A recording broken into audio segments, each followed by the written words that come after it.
Emma had never seen a child look so terrified, let alone a vampire princess. She had only stepped into the royal square to deliver a basket of herbs, simple lavender bundles meant for the castle's kitchens. But as she crossed the stone plaza, a piercing cry tore the night apart. The sound froze her where she stood. It was a child's scream, thin, breathless, desperate, coming from behind the grand obsidian fountain. When Emma hurried toward it, she stopped dead in her tracks at the sight that unfolded before her. Princess Lyra, heir to the vampire throne, was curled on the ground, shaking uncontrollably. Her small hands clawed at her chest as if trying to grip air that refused to enter her lungs. Her eyes glowed red, not from hunger, but pure panic. Around her stood guards, strong, loyal, utterly useless in that moment, paralyzed by fear of doing the wrong thing. No one dared touch the princess. No one dared even step near her, and the king was nowhere in sight. Emma didn't think. She moved, she dropped her basket, fell to her knees, and slid her arms around the trembling child. The guards gasped, shocked that a mere human would dare touch vampire royalty. But Emma held the girl close, steadying her breathing, guiding the princess's tiny shoulders with firm, calm hands. She whispered gently, her voice soft but sure, even as her own heart hammered. She didn't know what caused the panic attack, only that the girl needed someone unafraid in that moment. Lyra clung to her, as if drowning. After 3 long minutes, Lyra's breath steadied, her trembling ease. Her small fingers dug into Emma's shirt, as if afraid she would disappear. But before we continue, I want to invite you to something very special. Subscribe to the channel and leave your like. This helps me see that you support me and enjoy my stories. And comment below which city you're watching from. Now let's continue.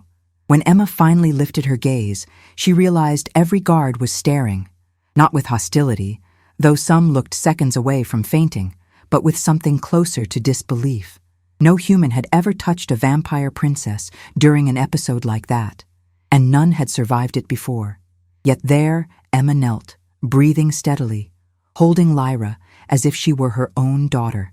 A shadow swept over them. Not a normal shadow. This one carried weight, authority, and centuries of power. King Alistair appeared at the edge of the plaza, his long dark coat billowing behind him, eyes burning silver. The guards immediately bowed, forming a barrier of bodies. But he walked straight through them. He stopped when he saw Emma holding his child. For a moment, Emma thought she might faint. Alistair was tall, imposing, with a presence that felt like standing at the edge of a cliff in a storm. His expression was unreadable, a mask carved from ice. If he ordered her execution, no one would hesitate. She braced herself, gently loosening her arms from Lyra.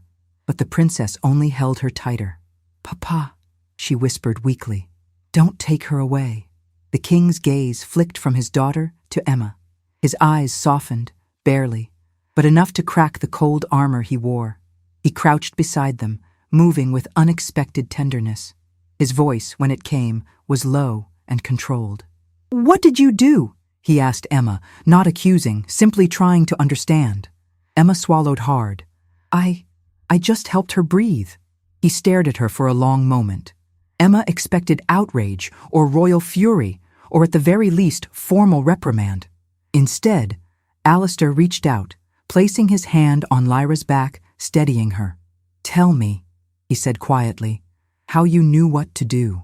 Emma hesitated. "My son used to have attacks like this, before he passed." Her voice wavered, but she forced it steady. "I recognized the signs."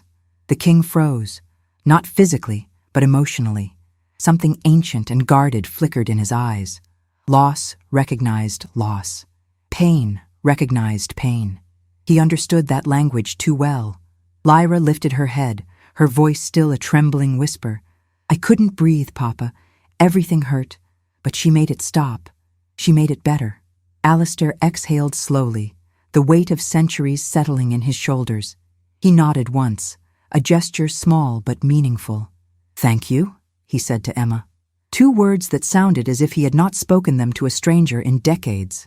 Emma shook her head. "You don't need to thank me." She was scared. Any mother would help a child. But the king's gaze lingered on her, longer than propriety allowed.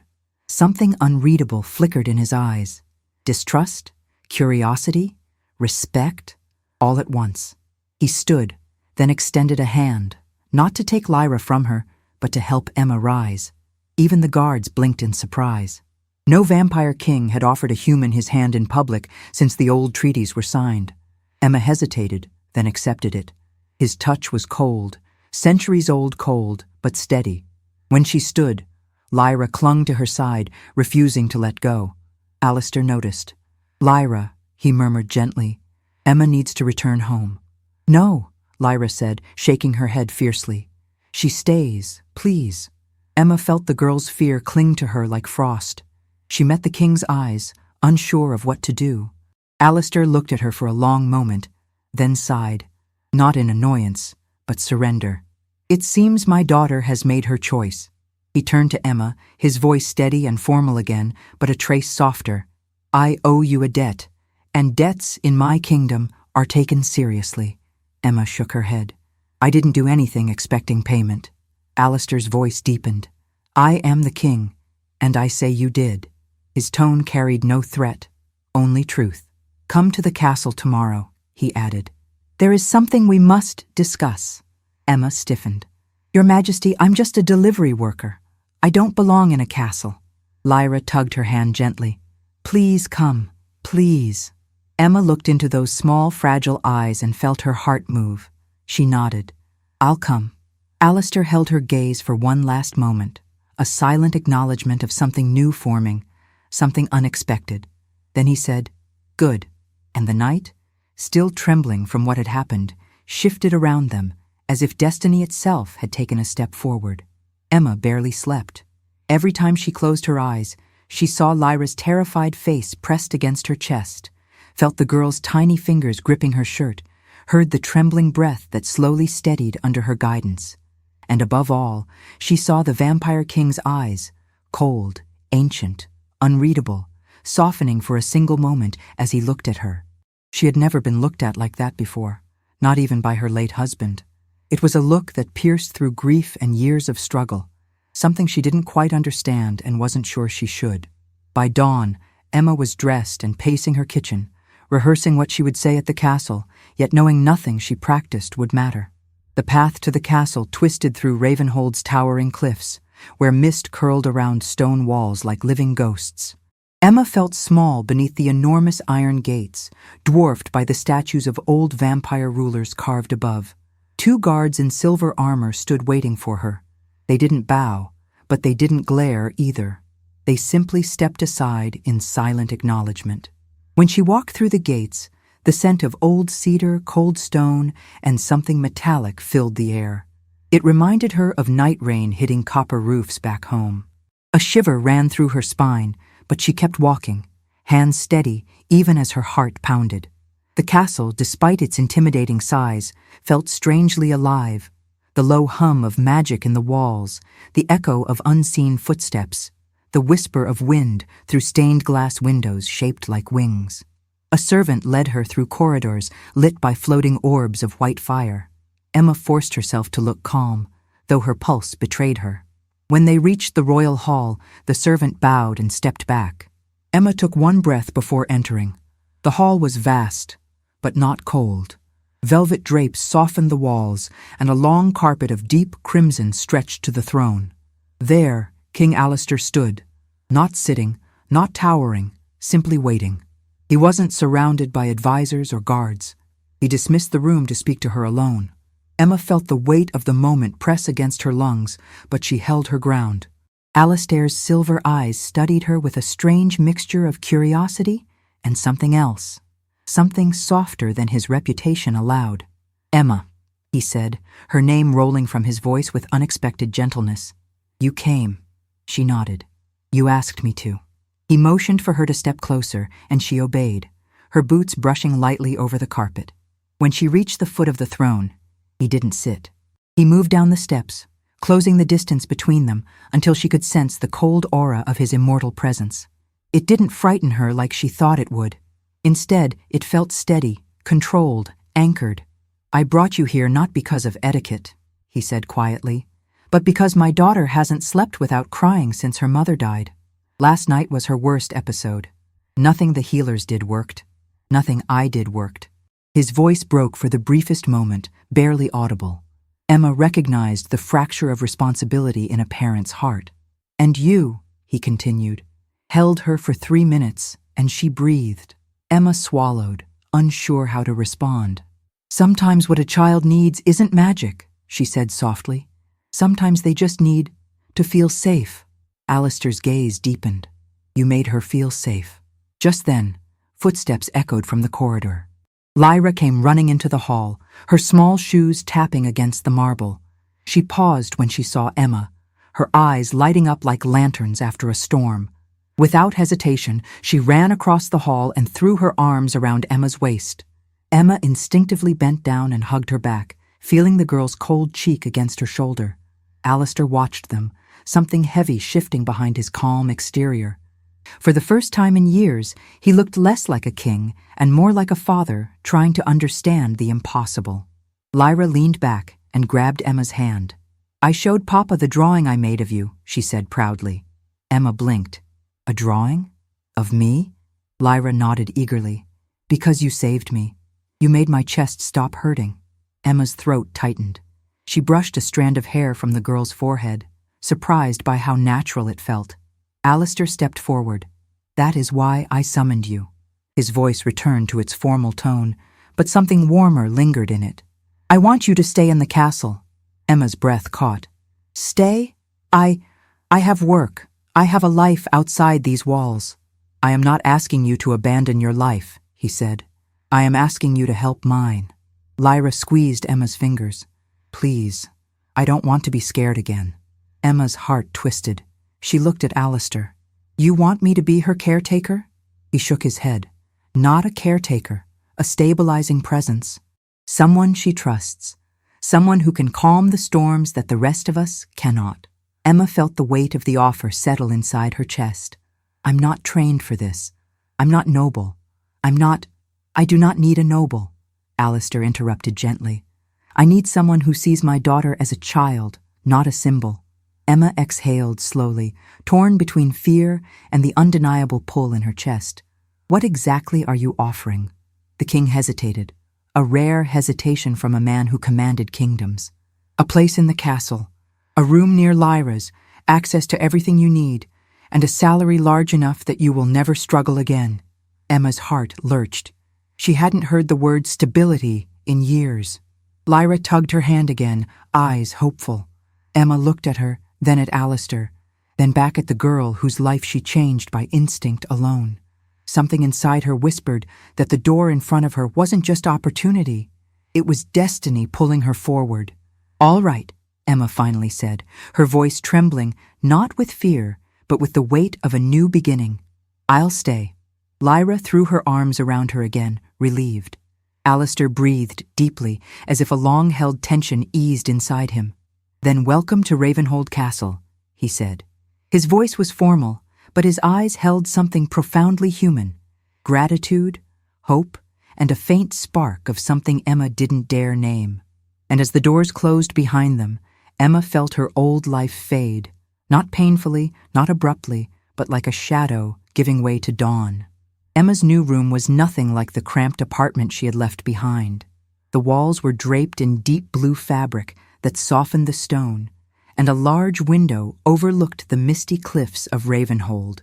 When she opened it, cold air rushed in, carrying the scent of wet rock, pine, and distant rain. On the small table beside the bed, someone had placed a tray of fresh bread, fruit, and a warm mug that smelled faintly of cinnamon. It was too much, Emma thought. Too generous, too quiet, too far from the life where every coin had to be counted twice. Her fingers brushed over the carved wooden frame of the bed, feeling the smooth grooves beneath her skin. She closed her eyes for a second and imagined a small boy jumping on the mattress, laughing, asking if he could sleep. Just 5 minutes more, Mom. The memory was so vivid that her chest clenched. She opened her eyes and forced herself to breathe slowly. This castle was not her past. It was something new, something she didn't fully trust yet. But every time she doubted her choice, She saw Lyra's terrified eyes in her mind and knew she couldn't walk away. Lyra's room was just a few doors down. The first time Emma stepped inside, she felt a quiet ache. The room was beautiful and cold at the same time. Wide windows with heavy curtains, shelves full of books, a four-poster bed with silver embroidery. Toys sat on a shelf, untouched, like decorations rather than objects meant to be loved. Lyra herself sat on the floor next to the bed, drawing in silence. When she heard Emma's footsteps, she turned, her pale face brightening. "You came," Lyra said softly, as if she still feared Emma might vanish like a dream. "You really stayed." Emma sat beside her on the floor, feeling the coolness of the polished wood under her legs. "I told you I would," she said. "Show me what you're drawing." Lyra's hand trembled slightly as she lifted the page. She had drawn the royal square, the fountain, and two figures in the middle, a small child with red eyes and a woman kneeling, holding her. Emma recognized her own messy hair and simple clothes, drawn with surprising care. The colors were a mix of dark blues and bright whites, as if Lyra didn't know whether that moment had been terrifying or comforting. "This is the first time I drew something that doesn't scare me," Lyra whispered. As the days passed, a quiet rhythm formed between them. Emma learned which scents calmed Lyra: lavender tea, warm milk with crushed vanilla, the faint aroma of baked bread drifting from the kitchens. She discovered that Lyra liked to sleep with a small light on, not because she feared the dark, but because absolute silence made her chest tighten. So Emma began to hum softly, old lullabies she used to sing to her son. Sometimes she sang in a whisper, sometimes just mouthed the words while Lyra listened. The princess never asked about the boy in those songs, but Emma saw the question in her eyes. Outside their small bubble, the castle watched. Servants passed Emma in the corridors with awkward half-bows, unsure how to treat a human who shared the princess's confidence. Some nobles stared openly, whispers trailing behind her like smoke. Emma could feel their eyes on her back, hear fragments of conversations. Dangerous precedent. She's just a human. The king is losing his judgment. She tried to ignore it, focusing instead on the sound of Lyra's laughter echoing down the halls whenever they played a silly game or walked through the gardens. That laughter had been missing from these walls for far too long. One afternoon, Emma found herself alone with Alistair in the garden courtyard. The air smelled of damp earth and night-blooming flowers, their pale petals glowing under the dim light of enchanted lanterns. Emma stood at the edge of the fountain, watching ripples in the water. Alistair approached quietly, but she sensed him before she heard his footsteps. His presence had weight, like a change in pressure before a storm. "I heard Lyra slept without an episode last night," he said. His voice was calmer than she had ever heard it. For the first time in months, Emma nodded, dipping her fingers into the cool water. "She had a nightmare, but we talked through it. I stayed until she fell asleep." Alistair's gaze lingered on her profile, the way her face softened when she spoke about his daughter. "You speak to her as if she were not a princess," he said, "as if she were ordinary." Emma turned to him, meeting his eyes. "Because she is a child before she is anything else," she replied quietly. "Children don't know what to do with titles. They only know when they're safe and when they're not." Something in that answer struck him deeply. He looked away for a moment, jaw tightening, as if swallowing an emotion he rarely allowed to surface. "What about you?" he asked suddenly. "Do you feel safe here?" The question caught her off guard. She studied his face, the cold beauty of his features, the line of responsibility etched into his brow. She thought about the guards, the whispers, the way the castle itself seemed to judge her. But she also thought of Lyra's small hand reaching for hers in the middle of the night. "I feel useful," she answered honestly, "and that matters more to me than feeling safe." Alistair's eyes returned to hers, something like respect flickering there. "You gave me back a part of my daughter I thought I had lost forever," he said quietly. "That is not something I can ever repay." Emma shook her head gently. "I'm not here for repayment," she replied. "I'm here because I know what it's like to lose a child and feel helpless. I couldn't save my son, but maybe I can help your daughter breathe a little easier." Her voice trembled on the last words, and for the first time, she let the truth of her grief show. Alistair stepped closer, close enough that she could see faint lines of fatigue around his eyes, hear the low hum of power beneath his skin. "How did he began, then stopped, careful, respectful. Emma looked at the water, watching her reflection blur. "An illness," she said, "the kind no healer could fix. I watched him slowly disappear, and there was nothing I could do." Silence fell between them, heavy but not empty. It was Alistair who broke it. "Do you know why Lyra's panic attacks began?" he asked, his voice lower now, more vulnerable. Emma shook her head. "No one told me," he exhaled. "She was there when the Queen died. She saw more than any child should. We erased part of the memory with magic, but sometimes the body remembers what the mind cannot." Emma's breath caught. Suddenly, Lyra's shaking, the feeling of invisible hands closing around her chest, made haunting sense. "So every time she feels trapped or overwhelmed," Emma murmured, "her body thinks it's happening again." Alistair nodded once. "You calm that storm without magic." A chill moved down Emma's back, not from cold, but from the realization of what she had stepped into. This wasn't just about a frightened child. It was about a broken family, frozen in grief, stuck between worlds. The king's eyes were on her, searching, as if he was silently asking whether she would stay now that she knew the truth. Emma looked up at the sky above the courtyard, where faint stars peeked through shifting clouds. Then she looked at him. "I won't leave her," she said softly. "Not now." For a second, something almost like relief flashed in his gaze. In that quiet, suspended moment, Emma realized something else, something that made her heart beat faster. She was no longer just an outsider doing a good deed.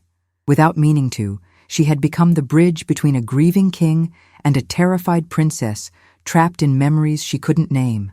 And while Emma had come to the castle believing she was the one saving them, a new, unsettling thought whispered at the back of her mind.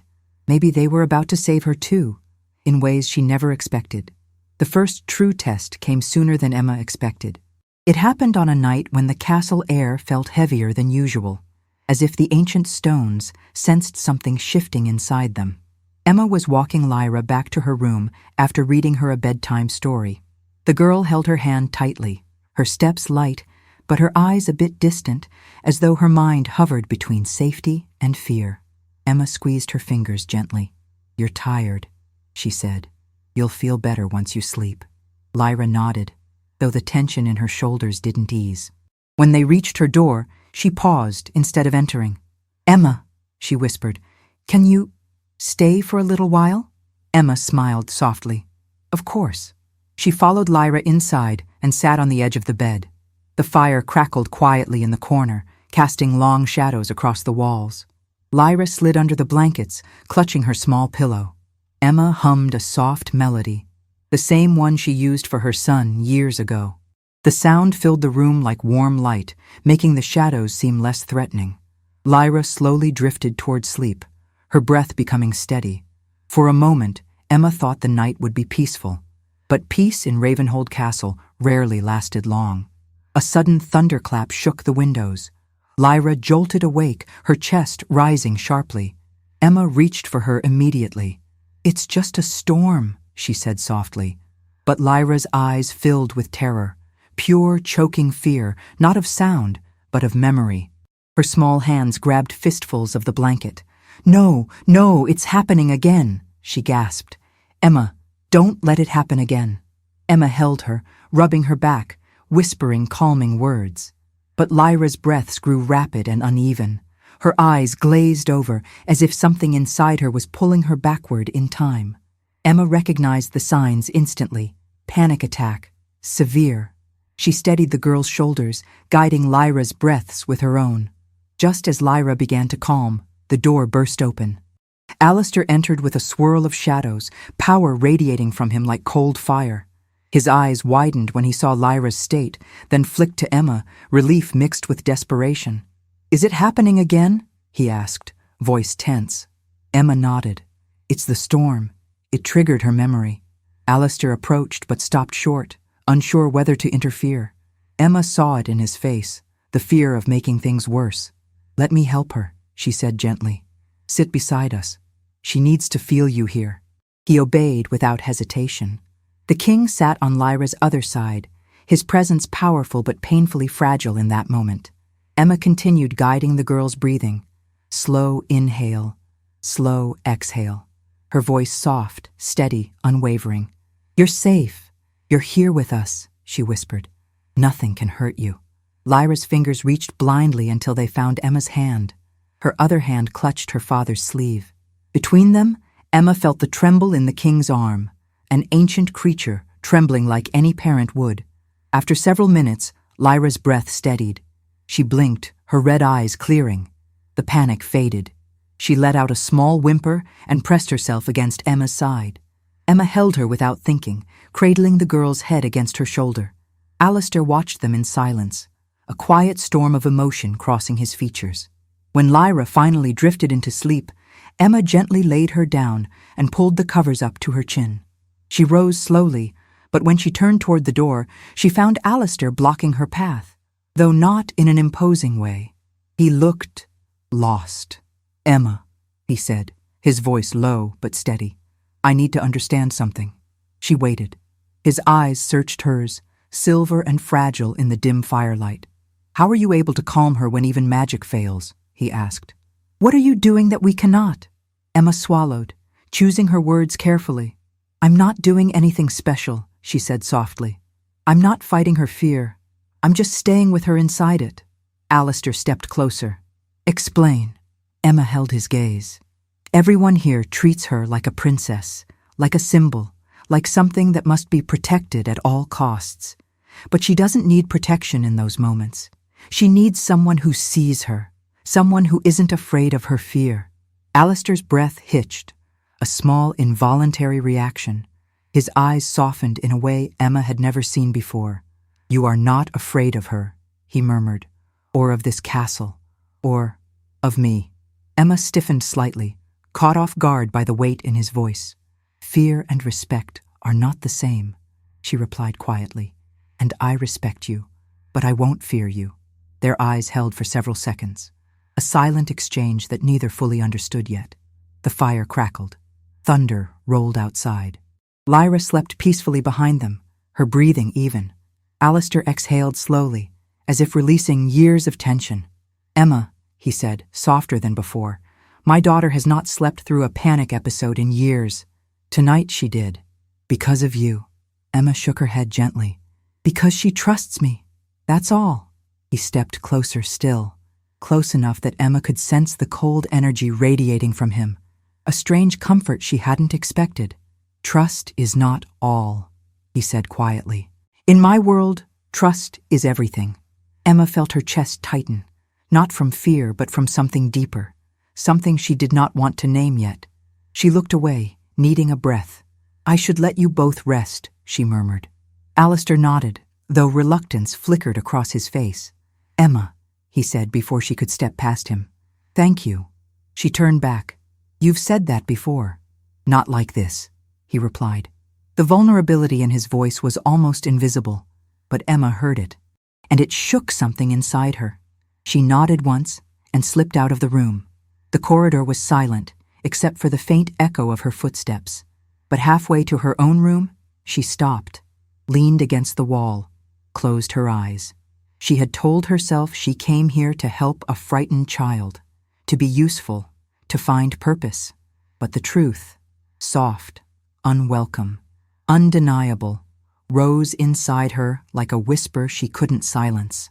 She wasn't just helping Lyra, she was becoming part of something bigger, something dangerous, something beautiful.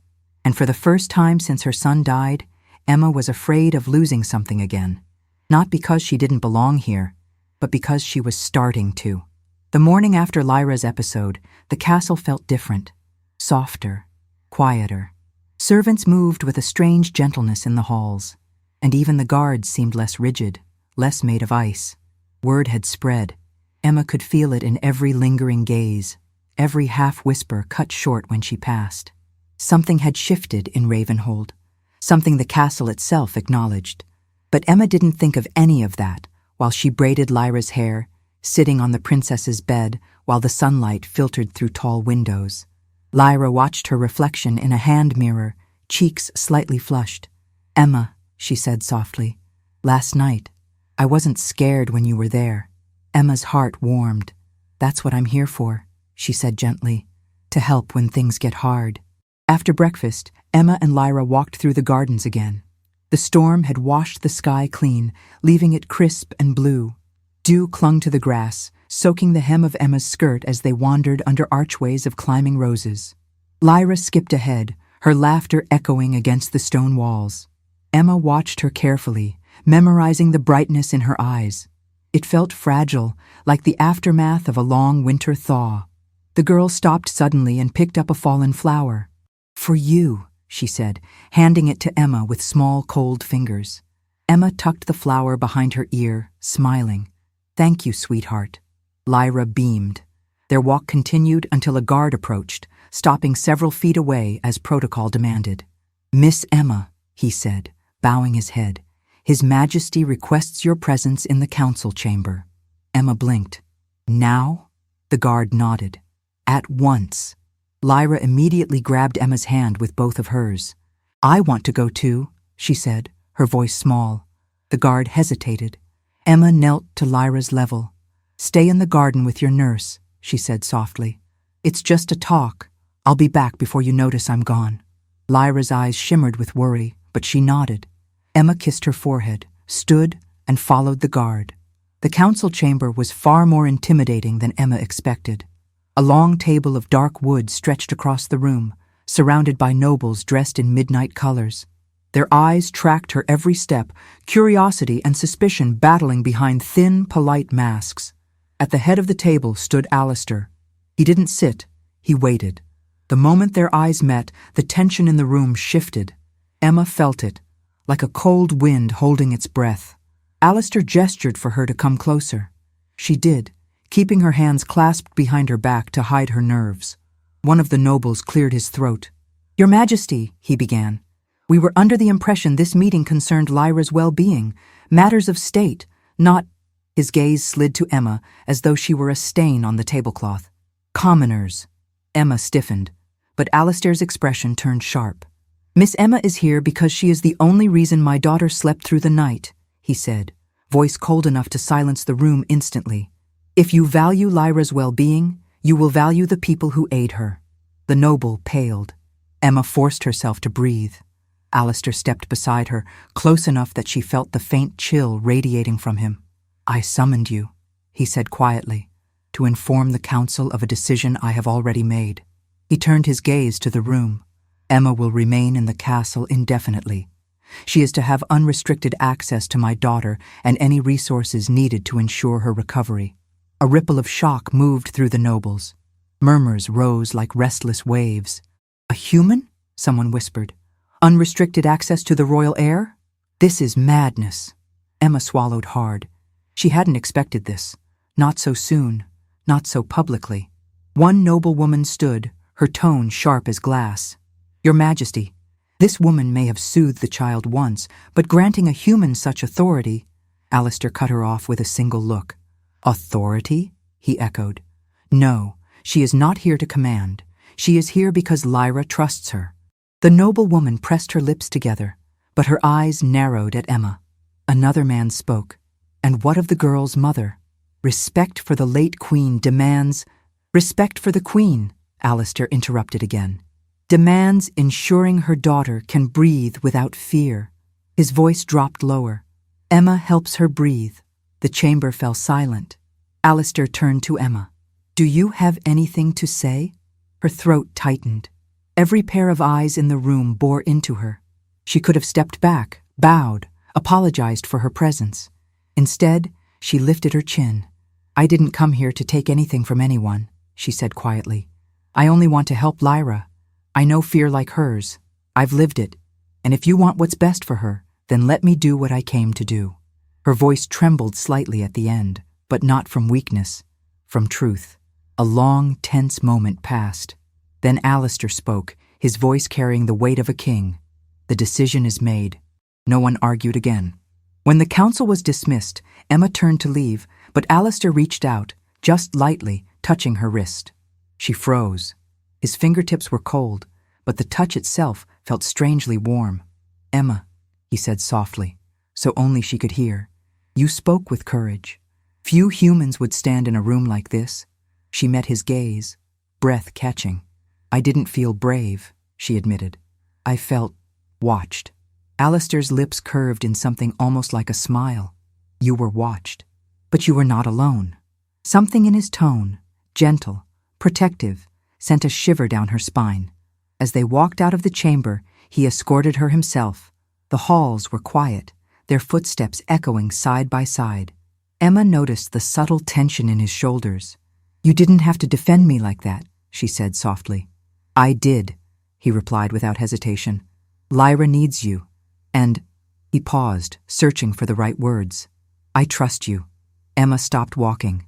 The confession hit her with unexpected force. "Why?" she whispered. Alistair faced her fully.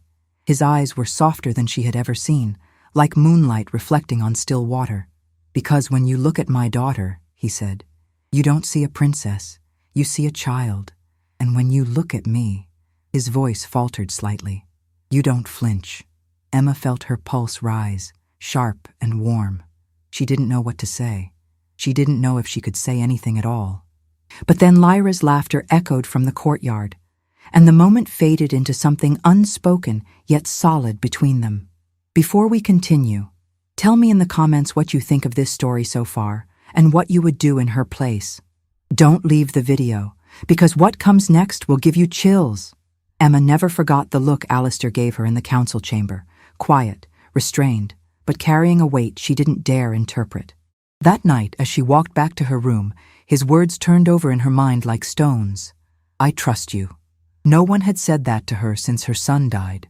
Trust had been a broken thing she kept tucked away, too delicate to hold and too painful to throw out. But hearing it from the Vampire King, delivered with a voice that rarely softened, unsettled something inside her that she had locked long ago. Lyra slept peacefully that night, exhausted from the emotional storm of the previous day. Emma stayed until the princess's breaths fell into an easy rhythm. She tucked the blankets around her and whispered goodnight. Then she slipped out into the dimly lit corridor, intending to head straight to her room. But the soft glow of moonlight drew her toward the balcony at the end of the hall instead. She stepped outside. The air was crisp, the cliff winds brushing against her skin like cold fingers. Below, the valley spread in silver shadows, lit by the distant shimmer of the river. The castle stood like a guardian above it all, ancient, watchful, lonely. Emma wrapped her arms around herself, trying to hold in the swirl of thoughts. She wasn't sure how long she stood there before she sensed someone approach. Not with footsteps, vampires didn't make many, but with an unmistakable shift in the air. When she turned, Alistair stood in the doorway. His presence filled the space, all shadows and moonlit silver, but there was no royal armor around him now. No council, no guards, no crown, just a man, tired and silent, watching her with eyes that held more truth at night than they did in daylight. "I didn't mean to intrude," he said quietly. "I saw you walk this way." Emma nodded, unsure whether she should bow or step back or pretend she wasn't shaken by his presence. "It's all right," she said softly. "I couldn't sleep." Alistair came closer, standing beside her at the balcony railing. He kept a respectful distance, but she still felt the cold radiating from him, sharp and strangely comforting. "The castle is loud even when it's silent," he murmured. "You'll get used to it." Emma let out a small breath. "I'm not sure I want to get used to it." Alistair turned his face slightly toward her. "Do you regret staying?" She looked out over the valley, the moon reflecting in her eyes. "No," she said truthfully, "but I'm still adjusting. Everything here feels bigger than me." Alistair's expression softened. "Everything feels bigger when you're carrying it alone." His voice, usually precise and formal, dipped into something warmer, something real. Emma glanced at him, studying the tension in his shoulders, the quiet heaviness in his gaze. "You're carrying something too," she said gently. "I can see it." He didn't deny it. He didn't look away either. Instead, he asked, "What gave me away?" Emma leaned her elbows on the railing. "You look like you haven't rested in years," she said softly. "Like your mind is always running ahead of you. And when Lyra panics, you freeze. Not because you don't care, but because you care too much." Alistair inhaled, a slow, controlled breath that didn't disguise the sting of her words. "When the Queen died," he said quietly, "I made a promise to myself, to protect Lyra from everything I failed to protect her mother from. But fear isn't something I can fight. Not with strength. Not with magic." Emma's chest tightened. She understood that helplessness too well. "You can't shield a child from every shadow," she said, "but you can walk with them through it." Alistair looked at her as though she had spoken a language only he understood. "You speak like someone who has lived through more than she should." The wind shifted, carrying the scent of cold pine. Emma lowered her gaze. "Loss doesn't ask permission," she whispered. "It just arrives and stays." For a long moment, neither of them spoke. The silence wasn't heavy. It was honest. Alistair's voice broke it gently. "Emma," he said, "I know very little about your life before you came to this castle, but I feel as though your son taught you how to love through fear." Emma's throat tightened, the wind stinging her eyes. "He did," she whispered. "He taught me everything I know about holding someone together." Alistair's voice was almost a whisper. "And now you're holding my daughter together." Emma blinked slowly, her breath catching. "I don't know if I deserve your trust," she murmured, "but I won't let you down."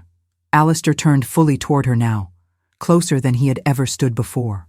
The moonlight carved every sharp line of his face, but his eyes were soft, softer than she had ever seen. "You already haven't," he said. She looked away for a moment, overwhelmed. "You shouldn't say things like that," she whispered. "Why not?" His voice was low, steady, almost gentle. "Because I might start believing them," she admitted. Alistair's gaze flickered with something warm, something unspoken, something growing despite both of them trying to ignore it. "Perhaps you should," he said. Emma exhaled, her heartbeat loud in her ears. "I don't know where any of this is going," she said quietly. "All I know is that Lyra needs me, and maybe you do too." Alistair's breath stilled in his chest. His expression was no longer guarded. It was open, completely open, like a man who had been alone too long. "Emma," he said softly, "I don't remember the last time someone spoke to me the way you do." She finally looked at him again. Their eyes met, held, deepened. The wind grew colder, but Emma felt warmth rise inside her, a warmth that frightened her and soothed her at the same time. Alistair stepped closer, slow and deliberate, giving her every chance to pull away. Emma didn't. "If this ever becomes too much," he said, his voice barely above a whisper, "tell me. I will protect you, even from myself." Emma's breath trembled. "It's not too much," she murmured. "It feels right." For the first time in centuries, the Vampire King allowed his walls to fall, if only a fraction, if only for her. And as they stood on the balcony beneath the moon, neither noticed the shadow passing quietly in the corridor behind them, the beginning of something that would test not just their bond, but the very heart of Ravenhold itself. Trouble arrived quietly, disguised as respect. The next morning, Emma walked to Lyra's room, humming the tune the princess loved, expecting to find her awake and sketching by the window. But when she opened the door, the room was empty. The blankets were neatly folded, the toys untouched, and the window curtains pulled wide open, letting in an unsettlingly cold breeze. Emma's chest tightened. Lyra never opened the curtains alone. She never started her day without first running down the hall to find Emma. Something was wrong. A sudden noise echoed down the corridor, a sharp, echoing argument muffled behind thick stone walls. Emma ran toward it. As she rounded the corner, she found 2 guards standing stiffly in front of the council chamber doors, clearly distressed. One of them, an older vampire with streaks of silver hair, stepped in front of her. "Miss Emma," he said shakily. His Majesty ordered that no one enter. Emma's fear sharpened. "Where is Lyra?" she demanded. The guard's eyes flickered. "Inside, with the council." Emma's heartbeat quickened. "Why?" Before he could answer, a voice boomed from behind the doors. Alistair's voice, furious, unrestrained. "You forced her," he roared. "You took her from her room without my permission?" Emma didn't wait. She pushed past the guard, threw open the doors, and stepped inside. The room was a storm of raised voices, panicked glances, and noble robes. Lyra stood in the center, trembling violently, surrounded by 3 council members. Her face was pale, her breathing sharp and shallow. She looked like she was seconds away from collapsing. Alistair stood before her, fangs bared not in hunger, but in paternal rage. Emma's breath tore from her lungs. "Lyra!" The princess spun toward the sound. Her eyes widened, and she ran straight into Emma's arms. Emma knelt, holding her tightly. Lyra's heart was racing so fast, Emma feared it might burst. "Shh," Emma whispered. I'm here. Breathe with me." The room fell silent. Even the nobles stopped arguing, watching the miracle unfold again. How the girl who spiraled beyond control the moment magic touched her could melt into calm inside one human's arms. Emma lifted her head and glared at the council. "What did you do?" she asked, voice trembling between fury and disbelief. A noble woman spoke with forced composure. "We attempted a memory probe for her own good. Her panic episodes are triggered by the trauma you just forced her to relive," Emma snapped. "She trusted you to help her." The woman stiffened. "We acted in the interest of the kingdom." "No," Alistair growled, stepping forward like a storm about to strike. "You acted in arrogance." One of the male nobles spoke up, voice shaking. "Your Majesty, the girl's attachment to this human is becoming unhealthy. She no longer responds to our counsel, our teachings." Emma's eyes widened. "Unhealthy?" Lyra clung to her, still shaking. Alistair's fury grew darker. "Miss Emma has helped my daughter in ways none of you ever could. Her presence has healed what your magic failed to understand." "But she is human," the noble insisted. "Humans are temporary. Humans die. You risk the princess forming a bond that will break her later. Don't you see that?" The argument struck Emma like a blade. Too sharp, too honest. Her breath caught. Alistair froze. For a moment, no one moved.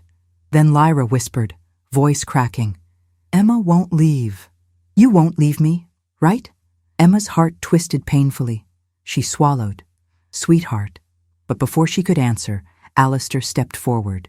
His expression was no longer just anger. It was resolve. "Enough," he said, voice low and final. "You speak of temporary lives as if they matter less. You speak of bonds as if fear of loss should prevent love." He approached Emma and Lyra, stopping directly in front of them. His gaze locked with Emma's, intense, searching, unguarded. "I lost my wife to a fate I could not stop," he said softly, "and I refused happiness after that. For myself, for my daughter. But recent days have shown me something I had forgotten." Emma felt her breath tremble. "And what is that?" she whispered. "That a family is not defined by blood," he answered. "It is defined by the ones who choose to stay when storms hit." Emma's throat tightened. She couldn't speak, couldn't breathe. Alistair knelt beside her. A king kneeling before a human. Gasps echoed through the chamber. Lyra looked between them, hope flickering in her fragile eyes. Emma whispered, "Alistair." But he reached out, placing a steady hand on Lyra's back and the other on Emma's shoulder. "This woman," he said, addressing the council, "is not a threat to my daughter. She is the reason my daughter smiles again." His voice deepened. "And I will not allow you to place fear above compassion ever again." The nobles lowered their heads, chastened. But Alistair wasn't finished. He turned back to Emma, closer than he had ever been in daylight, his voice dropping to a whisper meant only for her. "Emma, stay. Not as a servant, not as a caretaker." His hand trembled slightly on her shoulder. "Stay as her mother. Stay as mine." The words crashed into Emma like wind against a cliff. Lyra gasped softly, clutching Emma's sleeve. "You want her to be my mom?" she whispered. Emma's eyes filled. She pulled Lyra close, kissing the top of her cold forehead.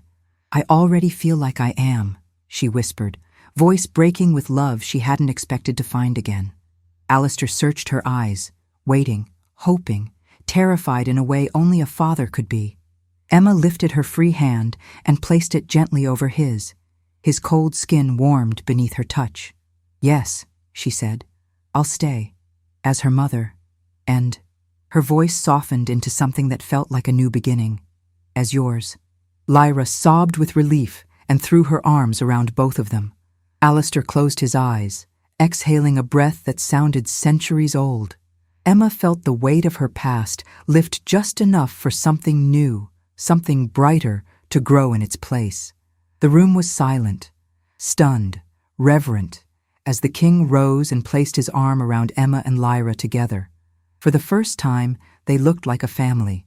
Alistair turned to the council one final time. "This is the future of Ravenhold," he declared. "Not fear, not isolation, but love chosen freely." Emma squeezed Lyra's hand. Lyra squeezed back. And as they walked out of the chamber together, Emma realized something she hadn't dared believe in years. She was no longer alone. She had found not just a place in the castle, but a home.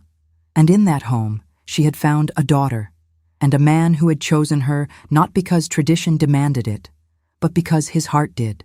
What did you think of the story? Subscribe to the channel and share it with someone who will also be moved today.